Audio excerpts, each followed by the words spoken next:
सभे मगहिया भाई बहन के भूलेटन काका के राम राम आथिन। मगहिया खबर में सुनथिन देश दुनिया की खबर। प्रधानमंत्री नरेंद्र मोदी सभे के कैलन सतर्क, कहलन फिर से घात लगा के बैठल है कोरोना।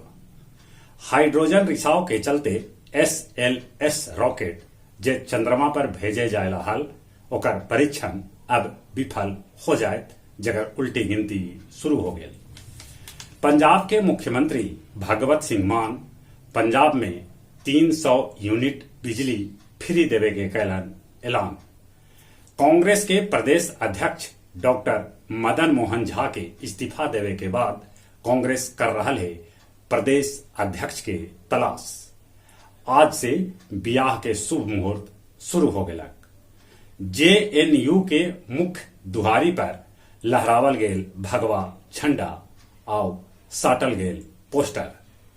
प्रयागराज में एक के परिवार के 5 आदमी के हत्या कर देवल गेल। रूस यूक्रेन के बीच लड़ाई के आज 52वां दिन है।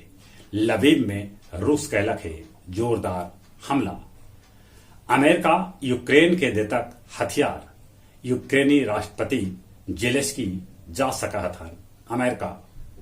फिनलैंड पर भी रूस कर सका है हमला। यरूशलेम के अल अक्सर मस्जिद परिसर में झड़प हुए, जकरा में 150 आदमी घायल हो गए। मुख्यमंत्री नीतीश कुमार कैलन आज बोध गया में महाबोधि सांस्कृतिक केंद्र के उद्घाटन। गया फाल्गु में रबर डैम पूरा करे में अब खर्च हुए 312 करोड़ रुपया, जबकि पहले एकरा बनावे में 273 करोड़ खर्च होवेला हल। शेरघाटी में पिकअप वैन से 692 बोतल अंग्रेजी दारू बरामद कैल गेल। बजीरगंज के पुनावा गौशाला में आग लग गेल, जकरा से लाखों के संपत्ति के नुकसान के है खबर। और अब कुछ खेल के समाचार।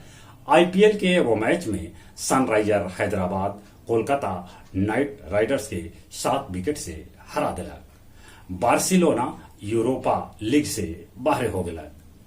इंग्लैंड के टेस्ट कप्तान जे रूट कप्तानी छोड़ दिलन। हेमन ट्रॉफी के खिताब आखिरकार भागलपुर जीतल। जहां तक मौसम के सवाल है, अपन राज्य के 33 जिला लू के चपेट में है। यहाँ के तापमान 40 डिग्री के ऊपरे है। गया के तापमान तो 43 डिग्री के आसपास पहुंचल है। गर्मी से बचथिन, कोरोना से बचे ले मुंह और नाक पर मास्क जरूर लगाते। चली अपने सभे के एक बेर फिर से भूलेटन काका के राम राम।